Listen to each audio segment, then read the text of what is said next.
Welcome back sa Free Thinking Pinoy Channel. Kung ikaw ang tatanungin, anong insekto ang pinakamasakit na nanusok sa'yo? Siguradong minsan ka nang nakagat ng langgam o natusok ng bubuyog. Pero sigurado ako na hindi mo pa naranasan ang matusok ng ilan sa pinakadelikado at pinakamasakit mga gat na insekto. Ito yung mga insekto na kahit kasing liit lang ng iyong kuko, tiyak na mamimilipit ka sa sakit. Kaya naman sa video ito, aalamin natin kung sino sa mga insektong ito ang may pinakamasakit mga gat. Ano ang Schmid Pain Index? Sino ang lalaking ito na nagpatusok sa insekto ng ilang libong beses? At ang pinakamahalaga, paano mo sila maiiwasan? Sigurado ako na gusto mo nang malaman kung ano nga ba ang pinakadelikadong insekto. Pero bago natin yun tuklasin, gusto ko sanang makilala nyo si Justin Schmid. Siya ay isang American entomologist, tawag sa siyentipiko na eksperto sa mga insekto. I'm Justin Schmid. I'm a research adjunct at University of Arizona in Department of Entomology, and I study bugs. Noong May 2016, nilathala ni Justin Schmid ang libro na The Sting of the Wild, kung saan nilista niya rito ang mga delikadong insekto. Ayon kay Justin, sinubukan niyang magpakagat at magpatusok sa mga insekto ng ilang libong beses para malaman kung sino sa kanila ang may pinakamasakit na panusok. How many times have you been stung? Probably somewhere between 1,000 and 2,000 times. Ayon kay Justin Schmid, nag-evolve ang mga insekto ng may masakit na panusok bilang depensa sa malalaking kalaban. Insects are tiny, tiny little things, and things that want to eat them are big.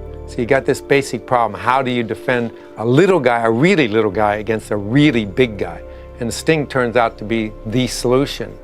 Sa loob ng 3 dekada ng pag-aaral ni Justin, napag-isipan niya na ihanay sa 4 na level ang mga insekto.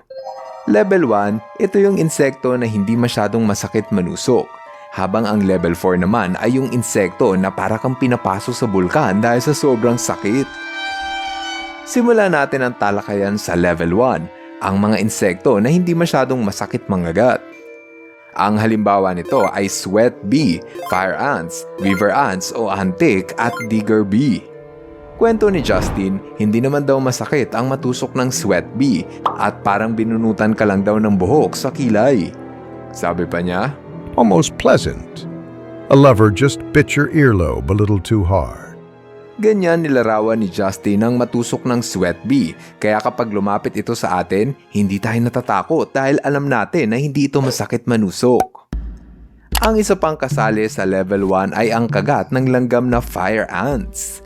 Kahit sino naman sa atin ay nakaranas ng makagat ng langgam.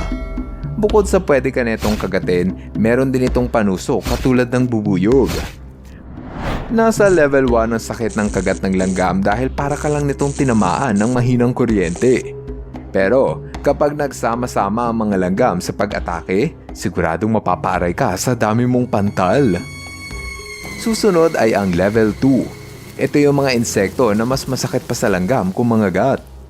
Kabilang dito ang honeybee, yellow jacket at trapjaw ant. Kung minsan ka nang natusok ng bubuyog, pues, alam mo na ang pakiramdam ng kung gaano kasakit ang kayang gawin ng mga insekto sa level 2. Napakasakit ang matusok ng bubuyog at pwede pa yung mamaga ng 5 hanggang 10 minuto. Kaya kung ako sa inyo, lumayo ka sa bahay ng bubuyog. Ang isa pang level 2 ay ang yellow jacket wasp. Hindi naman sana agresibo ang yellow jacket, ngunit meron kasing mga tao na pilit silang hinuhuli kaya aksidente silang natutusok. Ayon sa paglalarawan ni Justin, para ka daw pinaso ng sigarilyo sa dila pag tinusok ka ng yellow jacket. Hot and smoky, almost irreverent. Imagine W.C. Fields extinguishing a cigar on your tongue. Kasama din sa kanyang listahan ng level 2 pain index ay ang trapjaw ant. Hindi ito pangkaraniwang langgam dahil sa haba ng kanilang pangil. Madalas sa mga nakakagat nito ay ang mga tao na pilit na sumisira sa bahay ng langgam. Sabi ni Justin, Instantaneous and excruciating. A rat trap snaps your index fingernail. Sinabi din ni Justin nung nakagat daw siya ng trapjaw ant, ang daliri daw niya ay parang naipit sa patibom ng daga. Ganon daw yun kasakit. Ang susunod ay ang pangatlong level. Ito yung mga insekto na sobrang sakit talagang manusok. Kabilang rito ang velvet ant at harvester ant.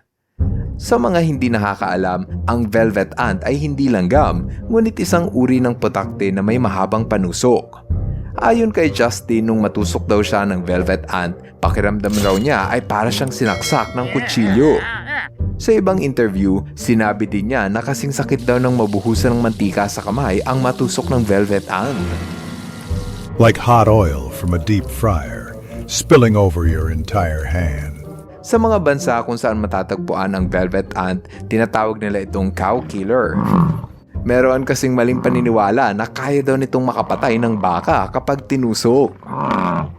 Ang isa pang insekto na nasa kategorya ng level 3 ay harvester ant. Ayon kay Justin, nang kinagat daw siya nito, kasing sakit daw no nang binabare na ang ingrown mo sa iyong daliri sa paa. Well, this sting, to me, is one of the more painful of all of them. It feels like somebody's reaching under your skin and ripping out tendons and muscles. Kapag kinagat ka ng harvester ant, pwede mong maramdaman ang sakit nito sa loob ng 1 oras. Buti na lang at ang harvester ant ay makikita lamang sa North America, kaya wala kang dapat ikatakot na baka makagat ka nito. Kung nag-enjoy kayo sa ating kwentuhan, sana ipindutin nyo ang subscribe button. Kung napindot nyo na, edi maraming salamat! Ang huling antas ng pinakamasakit mangagat ay ang level 4. Ito na yung ultimate o yung pinakamasakit mangagat at manusok sa lahat ng insekto. Ang kabilang dito ay bullet ant, tarantula hawk wasp at warrior wasp. Dito sa Central at South America, matatagpuan ang bullet ant, ang pinakamatindi sa lahat ng langgam. Maliit lang ito ngunit nagtataglay ng malakas na kamandag. Ayon kay Justin, nung kinagat siya ng bullet ant, pakiramdam raw niya ay parang natusok siya ng nagbabagang pako. Like walking over flaming charcoal with a 3-inch nail in your heel. Kaya nga raw ito tinawag na bullet ant dahil para ka daw tinamaan ng bala sa sobrang sakit ng kagat nito. Alam mo ba na pwedeng mamaga at sumakit ng higit sa 1 oras ang parte ng katawan mo na kinagat nito? Bukod sa bullet ant, kasali rin dito sa level 4 ang tarantula hawk wasp. Ayon kay Justin, ito raw ang pinakamasakit manusok sa lahat ng insekto na kanyang sinuri. I've been working for over 20 years on tarantula hawks. It's the most painful stinging of all the insects in the US. And the sting is very ephemeral. It lasts 2 to 3 minutes and it's gone. Kwento ni Justin, para daw siyang tumapak sa nagliliyab na kahoy nung tinusok siya ng tarantula hawk. Sobrang delikado ang matusok nito, kaya huwag niyo itong gagayahin. Oof! Nag-evolve ang mga tarantula hawk na may malakas na kamandag para makapanghuli sila ng gagamba. Ang mga gagamba kasi ang paboritong kainin ng mga anak ng insektong ito. Ngayong nakilala nyo na ang iba't ibang delikadong insekto, sana ay magsilbi itong leksyon na maging maingat at huwag basta-bastang humawak sa insekto na alam mong pwede kang tusukin. Iwasan mo rin ang bulabugi ng bahay ng insekto para hindi ka nila atakihin. Kapag kinagat ka ng insekto, pwede mo itong hugasan ng tubig na may halong asin. Kaya daw kasing bawasan ng asin ang pananakit ng kagat ng insekto. Salt and a little bit of water just to make it into kind of a cool paste. What does salt do to a sting? We don't know. That's one of the fascinating things. It's kind of one of these home remedies. Meron ding mga nabibiling gamot na pwede mong ipahid sa iyong balat para mas bumilis ang paghilom ng mga marka. Salamat sa libro na nilathala ni Justin Schmidt, hindi na natin kailangan pang magpakagat sa mga insekto para lang malaman kung alin sa kanila ang pinakamasakit manusok. Simple lang naman ang mensahe ng video. Irespeto natin maski ang maliliit na insekto para hindi nila ipatikim sa atin kung gaano sila kabagsik. Kung ikaw ang tatanungin, ano ang pinakamasakit manusok na insektong naranasan mo? Pa-comment na lang sa ibaba ng video nang mabasa namin. Ngayon, andito na tayo sa ating shoutout portion.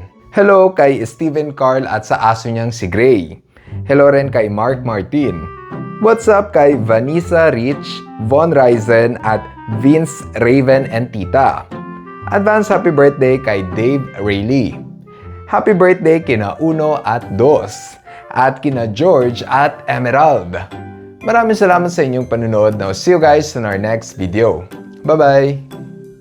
Hello mga ka-FTP! Ako si Nomer at nagpapasalamat sa inyong panunood. Kung nagustuhan nyo ang video ito, subscribe na sa FTP channel. Don't forget to hit the subscribe button para updated ka sa mga bagong videos. Paalam!